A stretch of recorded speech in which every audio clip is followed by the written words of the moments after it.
Salve a tutti! Oggi voglio parlare di un circuito che consente di ricavare una tensione ausiliaria più bassa partendo da una tensione di rete molto più alta utilizzando un metodo che viene detto di tipo capacitivo, ovvero, come dice appunto il nome, vengono utilizzati dei condensatori per riuscire ad ottenere una sorta di disaccoppiamento con la tensione di rete. Ora, perché mi serve studiare questo circuito? Perché in uno dei progetti che sto realizzando ho la necessità di generarmi una tensione ausiliaria più bassa, partendo da quella di rete, appunto. Ma a causa della elevata tensione, diciamo che non risulta per nulla conveniente utilizzare il metodo dell'LDO che ho utilizzato fino a questo momento, perché fin quando si tratta di circuiti a bassa tensione, diciamo che questo metodo risulta conveniente. Quando invece la tensione di ingresso è molto elevata, in pratica l'LDO per poter funzionare deve dissipare davvero un'enorme quantità di energia. Quindi per riuscire a ricavare un 100 mW, 200 mW da questo LDO, in pratica si vanno a dissipare quasi 7-8 watt, andando a prelevare appunto la corrente direttamente dalla tensione di rete.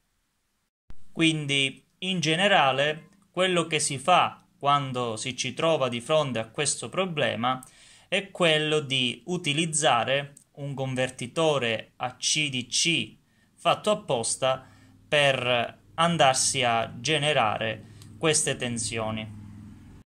Ovviamente andare ad utilizzare un AC/DC o comunque andarlo a realizzare è una cosa abbastanza complessa, quindi mi sono chiesto se era possibile utilizzare qualche altro tipo di circuito per riuscirmi a ricavare questa tensione.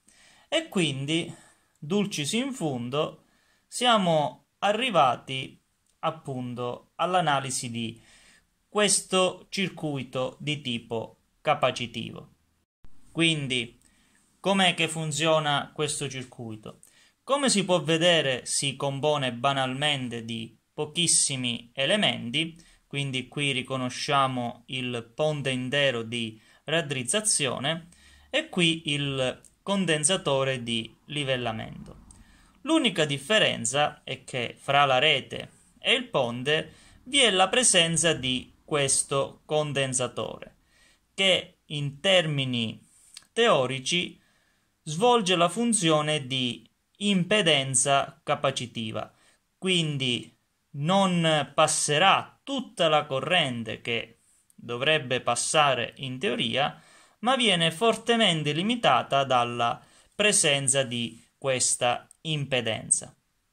Quindi il condensatore di uscita non si caricherà velocemente, ovvero in un solo ciclo, ma vi sarà la necessità di effettuare più cicli della sinusoide di ingresso per caricare totalmente questo condensatore, proprio perché la corrente che può passare è limitata da questa capacità.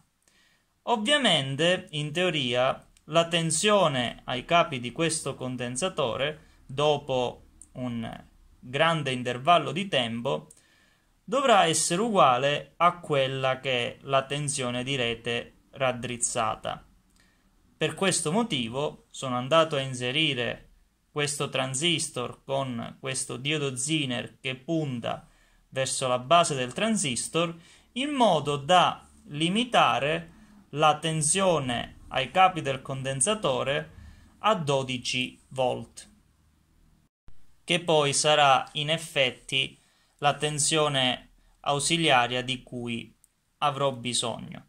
Quindi se si vuole avere una tensione diversa fra i capi del condensatore, basterà semplicemente modificare il valore del diodo Zener.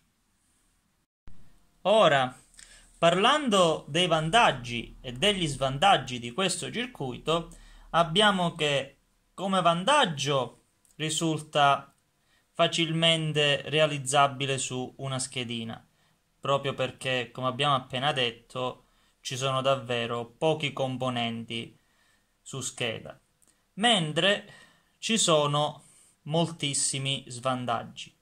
Il primo è che la potenza che è possibile erogare in uscita è davvero molto bassa. Per esempio, in questo caso, con un valore di capacità di 220 nano, abbiamo che in uscita con la 12 volt è possibile erogare al massimo 100 mW, quindi una potenza davvero molto bassa che consente davvero solo di alimentare la parte di logica del circuito.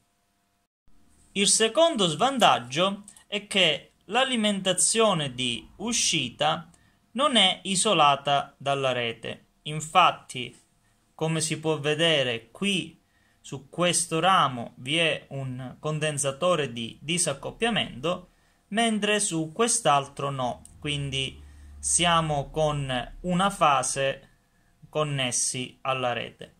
Ora, questo problema si può banalmente risolvere andando a mettere anche su questa fase un secondo condensatore e quindi in questo modo riusciamo ad avere un'uscita isolata, ma essendo che i due condensatori poi risulterebbero in serie, in pratica vedrebbero dimezzata la loro capacità e quindi la potenza di uscita risulta davvero molto bassa. Inoltre, guardando le dimensioni dei due condensatori, diciamo che l'ingombro diventerebbe un po' eccessivo. Terzo svantaggio è che questo circuito è intrinsecamente pericoloso. Infatti, non si dovrebbe mai mettere un condensatore in questo modo sulla linea. Io per realizzarlo utilizzerò dei condensatori di classe X2, che sono una classe di sicurezza diciamo abbastanza elevata per questa applicazione, ma in realtà potrebbe non risultare sufficiente. Infatti, quando un condensatore di classe X2 si rompe, nel caso in cui si dovesse verificare un evento distruttivo, abbiamo che il condensatore diventa un corto. Quindi entrambe le fasi della tensione alternata arriverebbero sul ponte intero e quindi, morale della favola, il povero carico che si trova a valle di questo circuito si vedrebbe arrivare tutta l'alta tensione in piena potenza e quindi si andrebbe a distruggere tutto quello che si trova a valle. Per potersi proteggere da questo pericolo, in teoria bisognerebbe usare un condensatore di classe Y, quindi come questo qui che risulta essere un X1Y1. Però, come si può vedere, il suo valore di capacità è di 2 nano.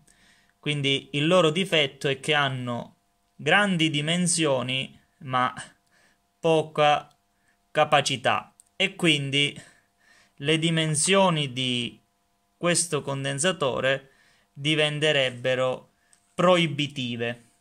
Come terzo ed ultimo svantaggio abbiamo che questo circuito può funzionare solo se è connesso a una alimentazione sinusoidale o di tipo alternata.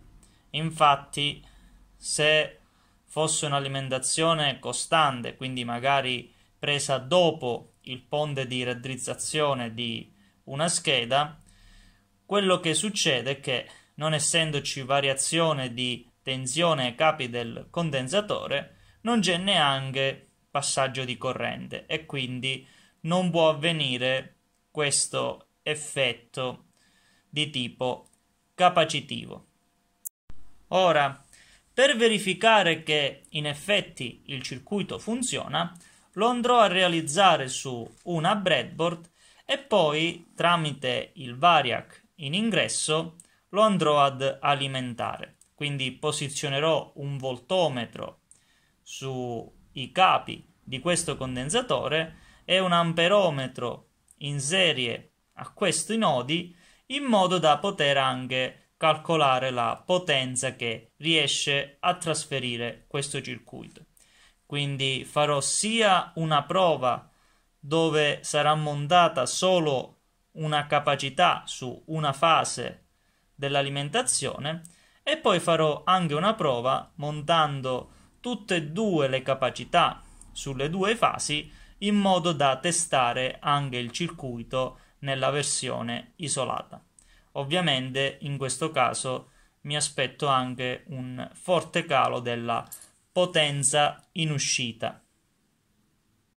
Ecco qui il circuito realizzato sulla breadboard, quindi si vede chiaramente il condensatore, i 4 diodi del ponte, il condensatore di livellamento e poi qui il transistor col suo diodo Zener. Questo è l'amperometro, questo è il voltometro e adesso con il variac andrò ad aumentare piano piano la tensione. Quindi lo accendo. Ok. Saliamo lentamente.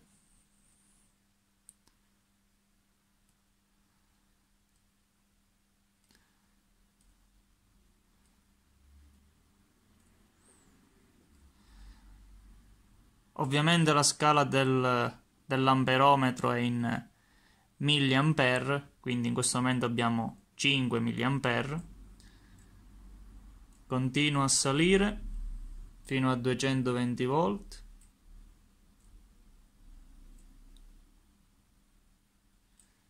Ok, quindi in questo momento abbiamo in uscita 12,3 volt e sta passando una corrente di 12,5 milliampere, che fa quindi una potenza di circa 144 milliwatt, quindi una potenza molto bassa, appunto sufficiente ad alimentare solo un circuito di logica, ma comunque il circuito sembra funzionare.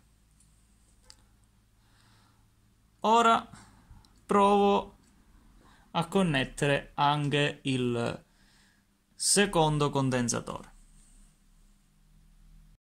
Ho connesso anche il secondo condensatore in serie all'altra fase e adesso ripetiamo la prova.